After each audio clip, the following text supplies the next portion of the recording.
que ni aas mooy Diomaye, Diomaye mooy aas, aas mooy Diomaye, Diomaye mooy aas, aas. asalaamualeykum mbooloo mi, may tijji samay kàddu di commencer nuyoo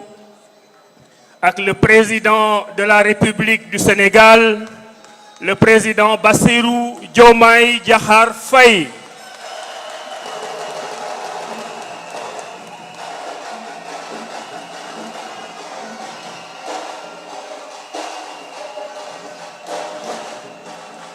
bu ma nuyoo président de la République Bassirou Diomaye Faye, maa ngi nuyu ki nga xam ne moo ko fi teewal tey mooy le ministre conseiller Aldiouma Sow. Aldiouma jërëjëf, ñu ngi lay sant di la gërëm te bu soobee yàlla dinañu wax président de la République ne message bi nga xam ne moom la joxoon indil nga ñu ko fii tey. Sénégal jot nañu ci, Awalé jot nañu ci, Abdourahmane Diouf jot na ci. jërëjëf. may sant aussi di gërëm madame Aminata Touré Mimi, sama mag, sama xarit, sama compagnon de lutte boo xam ne lépp lu xew nii tey ci Sénégal ànd nañ ci joxante loxo liggéey ci. donc jërëjëf Mimi. may nuyu le premier ministre Ousmane Sonko.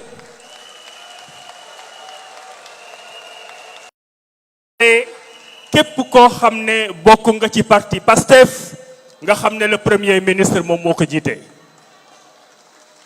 di nuyu le gouvernement du Sénégal, commencé ko sur le ministre d'État ak ministre yi nekk ci gouvernement bi ak secrétaire d'État yi nga xam ne ñu ngi nekk ci gouvernement bi te ñoom ñëpp tous les jours ñuy ànd di liggéey pour que le président de la République Diomaye Faye am résultat yi nga xam ne moom la ñuy xaar ci moom. di nuyu di sargal la représentation législative sénégalaise, les députés, tous les députés du Sénégal. Awalé mu ngi leen di nuyu di leen sargal,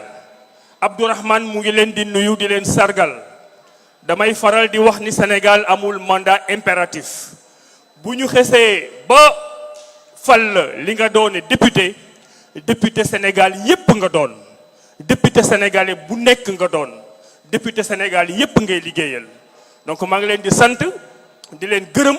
di nuyu seen président El Malick Ndiaye bi nga xam ne bind na ma personnellement pour ne ma ne bëggoon na fi teew waaye dafa am ay gàllankoor yoo xam ni c'est lié à son voyage moo tax mënul ñëw. di nuyu kilifa diine yi nga xam ne tey mënuñu wax République du Sénégal te tudduñu leen. lépp lu ñu am ci jàmm, lépp lu ñu am ci tawféex ci kilifa diine yooyu la jóge en partie. damay faral di wax ne ñun politiciens yi bu ñu xeexee ba gisatuñu yoon dañuy dellu ci kilifa diine yi, ñoom ñooy waxtaan ak ñun tàppe xol yi jubboole ñu pour que Sénégal continue nekk benn. donc fépp fu kilifa diine nekk tey mooy bu islam wala bu jàngu bi, Awalé ak le président Abdourahmane Diouf, président du parti Awalé, ñu ngi lay tàllal loxo di la nuyu. fépp fu kilifa aada nekk muy régulateurs sociaux ñu ngi lay tàllal loxo di la nuyu. mu am ci nag ñoo xam ne dañu wane seen bopp tey mooy la première république noire du monde, la première république du Sénégal connue comme les Lébou. mes amis, mes parents les Lébou gis nañ seen taxawaay te nii ngeen koy defee noonu la ko ñëpp di defee. ci fan yi ci gannaaw war naa leen rappeler la communauté Oussou yi contacté nañ ma pour ne dañu bëgg a waxtaan ak ñun ci jàmm ji nga xam ne moom la ñu yëkkati pour Sénégal doxee noonu. ñu ngi nuyu képp koo xam ne da nga yor parti politique nekk ci opposition Sénégal te mu wóor ñu ne yow njariñu Sénégal rek moo la tax a jóg. parce que ñun ñii nekkoon nañ ci opposition te dañu jàpp ne ba ñu nekkee ci opposition ña nekkoon ci nguur gi gënuñ ñu woon bëgg Sénégal. yàlla moo def ñu dëkk boo xam ne dafa am démocratie tey nga aye suba nga fegal gannaaw suba sa morom aye gannaaw waati suba mu fegal ñuy woo l'opposition à la paix à l'unité à la concorde di leen wax ne ku nekk mën nga toog fa nga toog waaye li nga xam ne moom la ñu bokk ñun ñëpp mooy Sénégal yàlla nañu yàlla may ñun ñëpp ñu ànd liggéey pour Sénégal am tawféex may nuyu mbokk société civile ñi nga xam ne bokkuñu fenn nuruwuñu ko bokk fenn te saa yu Sénégal yëngoo ñu joxe seen xalaat bu Sénégal yënguwul aussi ñu joxe seen xalaat et c'est l'occasion pour moi me remercier panélistes yi nga xam ne ñoo fi toogoon sànq le ministre conseiller wax na ko Awalé mënul organiser anniversaire bu toy nii te woowu ci ay borom xam-xam ñoo xam ne dañuy ñëw wax ni ñu gisee réew mi borom xam-xam yooyu mooy ñeent ñi nga xam ne ñoo fi nekkoon mooy professeur Djibi Diakhaté professeur Seydina Alioune Ndiaye professeur Gassama ak professeur Abdou Diaw ñoom ñëpp amu ci kenn koo xam ne Awalé nga bokk amu ci kenn koo xam ne politique nga bokk ngay def dañu leen fi woo pour ñu ñëw waxtaan ak ñun jël seen xam-xam mettre ko au service du Sénégal may nuyu aussi la modératrice sama rak sama sœur Néné Aïcha Ba nga xam ne elle a accepté gentiment de venir modérer di terminer ci remerciement yi à nos forces de défense et de sécurité mooy waa police mooy waa gendarmerie mooy waa eaux et forêt mooy les forces armées mooy ñi nga xam ne ñun bu ñu tëddee di nelaw ñoom ñu ngi toog sol seen ay tenue di aar Sénégal di aar président de la République di leen aar yéen ñëpp pour que Sénégal nekk un pays de paix et de stabilité di leen nuyu nag yéen ñëpp la communauté de Awalé kenn du yéen waa Awalé kenn du yéen waa Awalé kenn du yéen maa ngi leen di sant di leen gërëm di fàttali sénégalais yi ne Awalé dafa nekk un parti de conviction un parti de paix un parti de concordance ba ñu fiy wax concordance ñu bëri xamuñu lu ñuy wax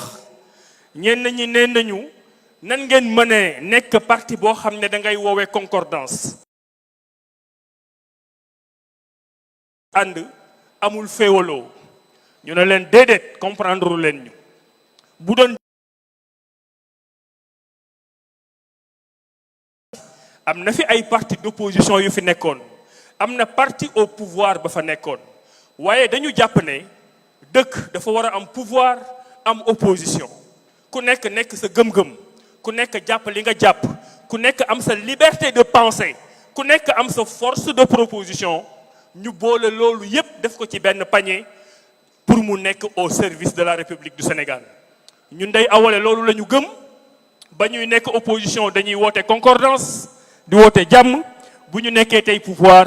dañuy woote concordance di woote jàmm muy nag parcours boo xam ni yombul wan nañ leen ko ci résumé 8 minutes bi nga xam ne moom lañ leen fi wan sànq mën nañ rek ci jukki ci ay poñ bi nga xam ne moo ci ëpp solo te waa Awalé def benn dank jox ñu ndigal mooy ñu liggéey mooy ba mu mettee ba metti ñu war a taxaw dëggal suñu bopp yàlla dogal la muy dogal ci condition yoo xam ne jarul ñëwaat ñuy fàttali ne ñun dañu gëm yàlla ñun dañu jàpp ne nguur yàlla moo koy joxe et c'est pas parce que yàlla joxu ko Abdourahmane Diouf que Abdourahmane Diouf daf koy xañ keneen koo xam ne mérité na ko loolu moo tax bañ ca tolloo wuti amuñu yàlla dogalu ko nañu créé woon parti bi 10 mois avant ñuy créer parti bi créé nañ suñuy cellule di ci waxtaan parce que bëgguñu woon ñu ne parti politique bi Abdourahmane Diouf moo ko moom comme li ñuy daan faral di dégg ci yenn politique yi mais dañu bëggoon ku nekk ñëw joxe sa xam-xam joxe sa contribution joxe sa xalaat joxe sa alal pour que Awalé ànd wattu askan bi liggéeyal ëllëg mën a juddu le 30 octobre 2021 yàlla dogal ba ñu wutee amuñu ma consulter leen yéen ñépp ne leen ñu ngi jëm élection présidentielle nan ngeen ko gisee région bu nekk wax département bu nekk wax diaspora wax ñu décider le 9 mars 2024 que ni aas mooy Diomaye, Diomaye mooy aas, aas mooy Diomaye, Diomaye mooy aas, aas mooy Diomaye, Diomaye mooy aas. Sans aucune condition ñun mësuñu taxaw laaj poste ministre, mësuñu taxaw laaj poste directeur général. ñi nga xam ne ñoo ñu ko jox aussi dañ ñu ko jox par leur générosité, parce que bu leen neexoon duñu ko jox. bari na ñu nekk ci coalition Diomaye, dinaa ci ñëwaat,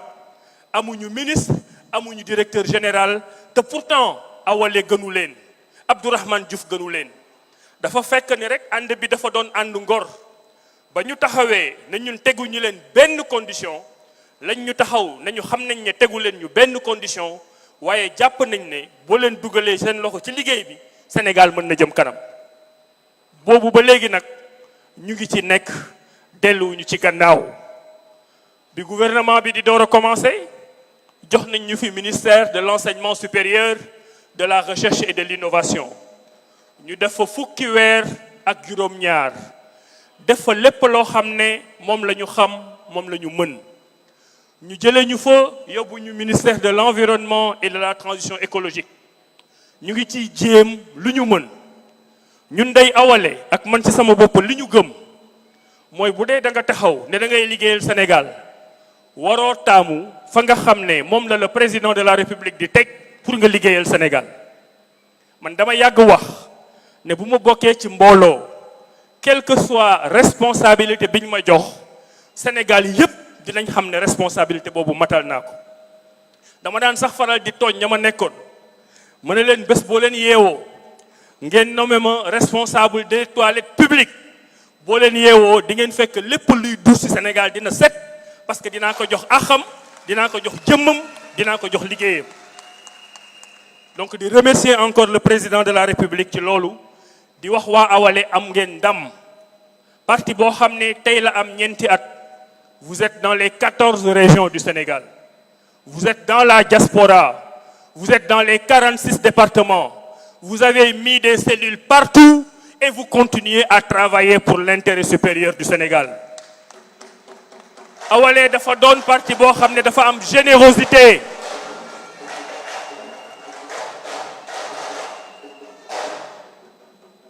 Awalé dafa doon parti boo xam ne dafa am générosité. générosité boobu ñetti mbir mën nañ koo màndargal. ba ñuy créer parti bi, coalition yi ñu leen di teg au mois de septembre 2021 ñu wooñu nañu Abdourahmane, est-ce que da ngeen bëgg a ñëw bokk ci coalition yi. ñu waxtaan lu yàgg, ba ñu demee ba sori ma ni leen suñu parti politique fii ak weer ak genn wàll lay judd, xamaguñu sax tur bi, mënaguma engagé ci ay coalition élection locale yoo xam ni man ci sama bopp Abdourahmane wóor na ma ne Tëngéej ga ma dëkk yéene neen lu nekk, fas yéenewu ma fa nekk candidat pour élection yi nga xam ne ñoo ngi ñëw. donc parti bii nga xam ne mu ngi nekk en gestation mënul bokk ci coalition. ma ni nag ñi nga xam ne sopp nañ Abdourahmane ànd ak ñun di liggéey ci politique, ku ci nekk xoolal coalition bu la neex nga dem jàppale maire ya fa nekkoon. benn exception rek lañ ci amoon, mooy ñu ne leen puisque ñun parti d'opposition lañ, digaluñu suñu ay militants ñu ànd ak parti au pouvoir bi nga xam ne moo fi nekkoon à l'époque. on reste ancré dans l'opposition et on soutient les autres coalitions dans l'opposition pour que l'opposition devienne majoritaire au Sénégal. donc Awalé commencé nañ voter ay parti, commencé voter ay coalition, commencé voter ay maire te juddooguñu, muy benn. ñaareel bi ñu dem ci élection présidentielle, yàlla def li muy def, ñu jël ci lu ñu am tuuti ci alal, jël ci lu ñu am ci ay nit te du woon lu ndaw, jël ci lu ñu am ci xalaat,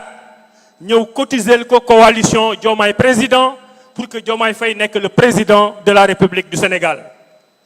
muy deuxième fois boo xam ne Awalé dajale na la mu am yépp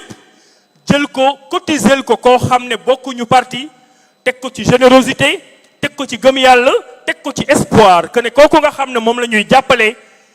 bu yàlla dogalee ne moo gën ci Sénégal ñun yéene bi ñu amoon ci Sénégal dina ko doxal boppam muy deuxième fois boo xam ne Awalé dafay taxani bu taxanee ñëw cotiser keneen loolu c'est un axe de générosité. Troisième point bi ñuy dem élection législative 2024 Awalé bokk ci coalition Diomaye ñun ñu def suñu raisonnement bu simple ne coalition bi nga xam ni mooy dem wutali Diomaye Faye majorité à l'Assemblée nationale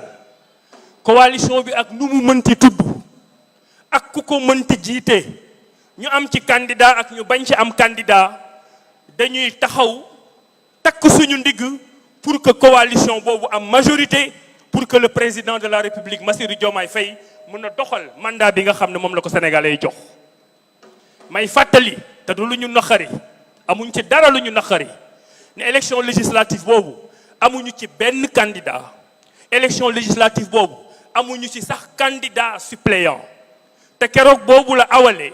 gën a mën a taxaw dans les 14 régions dans les 46 départements et dans la diaspora pour ne nañu wuti une majorité ñu jox ko président de la République Bassirou Diomaye Diakhar Faye.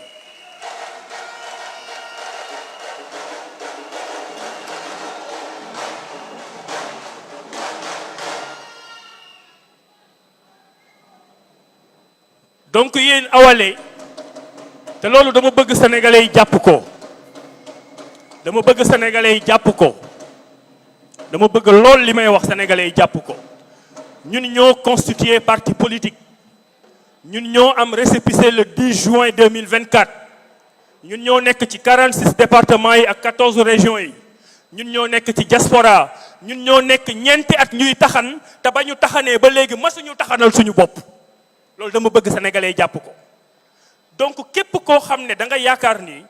Abdourahmane dafay waxal boppam wala Abdourahmane dafay taxawal boppam wala Abdourahmane dafay taxanal boppam pour wut lu mu amal boppam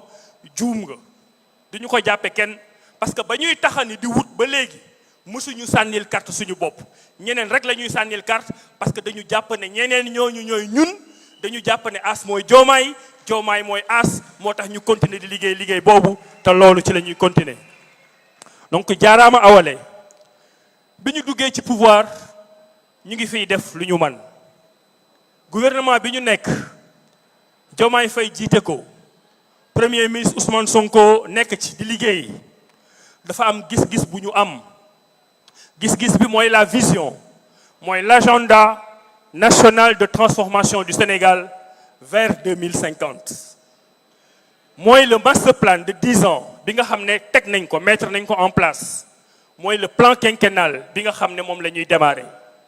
mu nekk loo xam ne gouvernement bi daf ci waxtaan ñépp d'accord ci ñun Awalé ñu jël suñuy programme ak suñuy xalaat teg ko de côté ne lii nga xam ne moom le gouvernement woote ñun ci la ñuy tënku ci la ñuy liggéey pour que Sénégal mën a jëm kanam boobu ba léegi nag ñu ngi ci parce que gis nañ ne ki nga xam ne moo jiite liggéey boobu yépp mooy le président de la République daanaka vision yi mu am daanaka ni mu gisee doxalinu réew ñun day noonu la ñu gisee doxalinu réew tey muy secteur privé li ñu ci xalaat bind nañ ko ci ay téere xam ngeen ko muy agriculture mbay mi liñ ci xalaat bind ko ci ay téere xam ngeen ko muy pétrole muy gaz muy lépp loo xam ne dafay ñoŋal réew xam ngeen li ñu xalaat ñun waa Awalé bind ko ci ay téere jébbal ko président de la République loolu yëpp nag boo koy tënk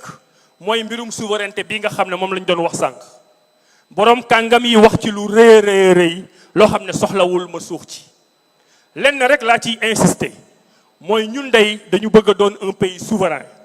dañu bëgg a doon réew moo xam ne dañu bëgg a moom suñu bopp te ci la ñuy liggéey waaye nag contrairement ak ñi nga xam ne dañuy xalab lu ñu xalaat ñun mësuñu taxaw wax président Diomaye Faye mësul taxaw wax ne souveraineté mooy damay nekk ci biir Sénégal tëj samay mur man rekk ma nekk di dund te xalaatuma faalewuma li nga xam ne moo nekk à l'extérieur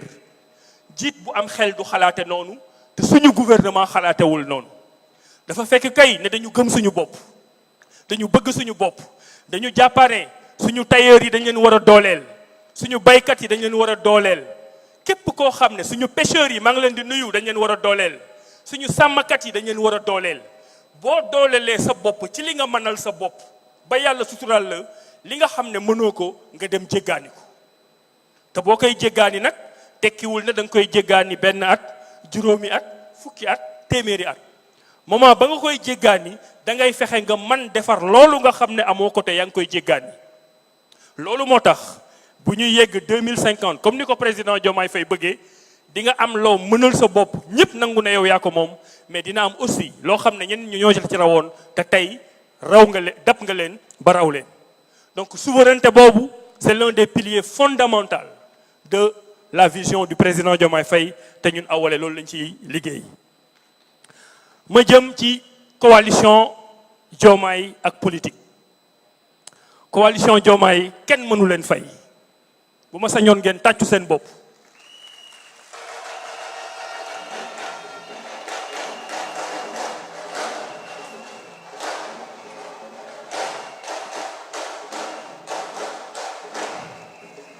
coalition boobu coalition Diomaye président moo fal le 5e président de la République du Sénégal mu bëggoon fi ma toll ci waxtaan bi saal bépp jóg ngeen taxaw ngeen tàccul ma Bassirou Diomaye Diakhar Faye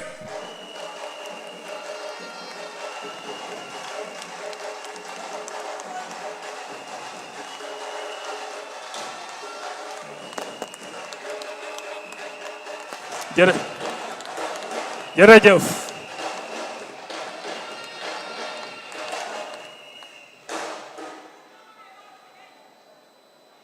dafa bokk ci sama culture politique nangul nit li nga xam ne moom la ko yàlla jox ak li ko yàlla may Diomaye s'il peut permettre cette familiarité est arrivé au pouvoir jeune très très jeune 44 ans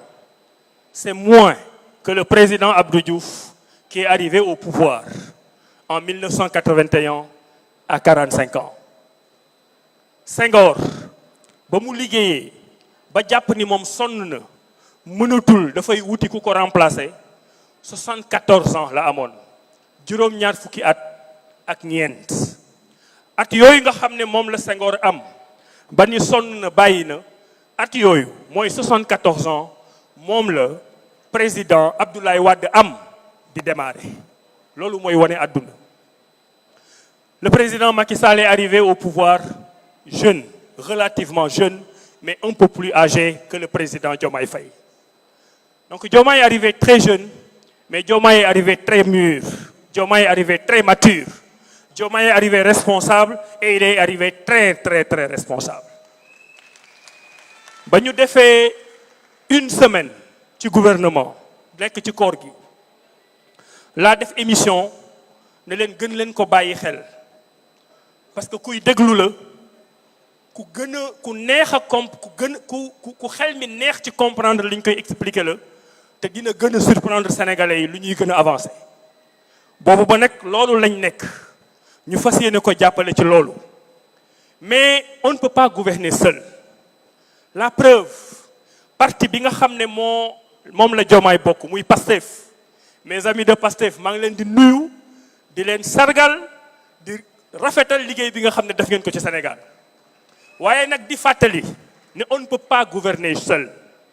on ne peut pas gouverner un pays comme le Sénégal seul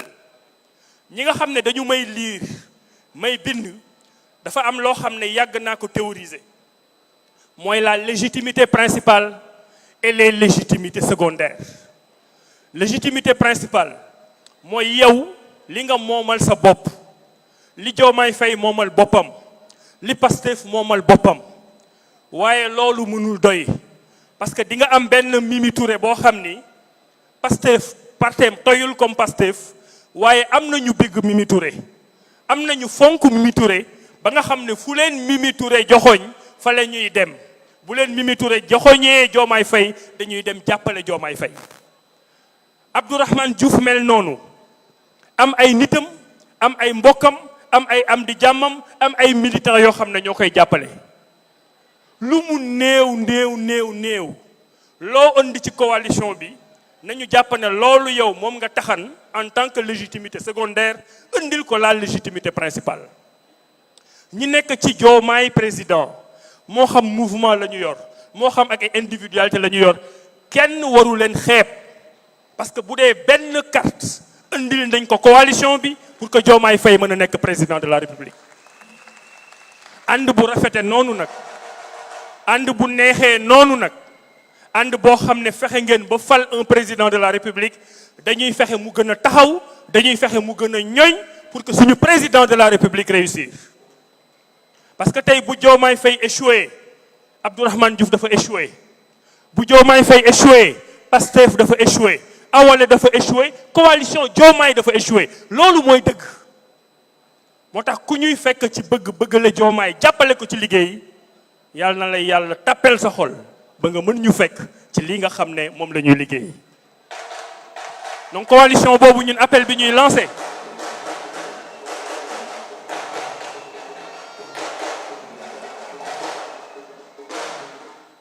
appel bi ñuy lancé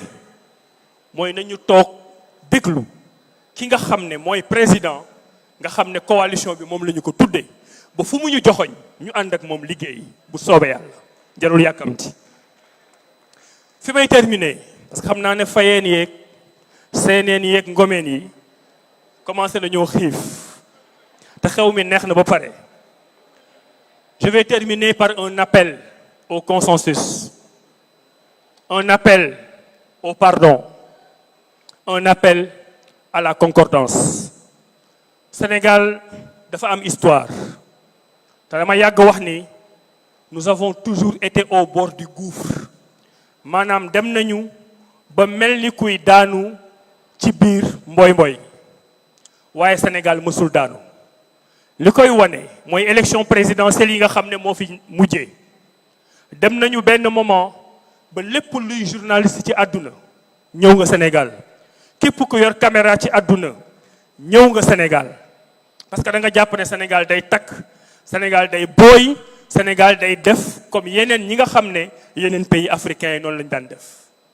Et on a pu démontrer au monde que nous sommes un grand peuple, nous sommes un très grand peuple. ku ñuy xaar ci xeex doo ñu ci fekk ku ñuy xaar ci féewaloo doo ñu ci fekk ñu nangul ku nekk parti politique ba nga xam ne fa nga bokk ñu nangul ku nekk xalaatam ñu nangul ku nekk rôle bi nga xam ne yaa ngi koy jouer ci biir réew mi. Et c'est l'occasion d'ailleurs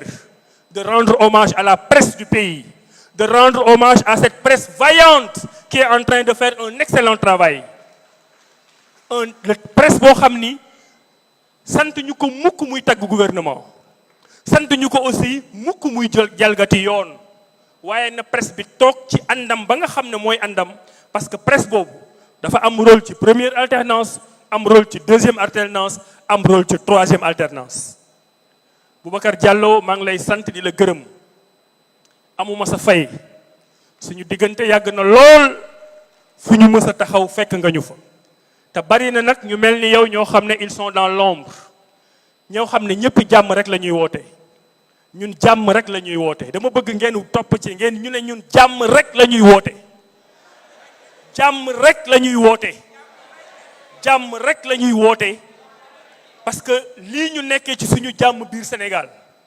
bari na ñoo xam ne dañu ci ñee lool te bu ñu sañoon Sénégal suux waaye bu soobee yàlla jàpp nañ ne Sénégal du suux. ñu ngi tàllal loxo le président de la République ñu ngi tàllal loxo le premier ministre Ousmane Sonko et son parti Pastef ñu ngi tàllal loxo la coalition Diomaye ñu ngi tàllal loxo l'opposition ñu ngi tàllal loxo ñëpp. subhaana rabbika rabbil izzati amma yasifun wa salaamun ala al mursalin walhamdulillahi rabbil alamin jërëjëf.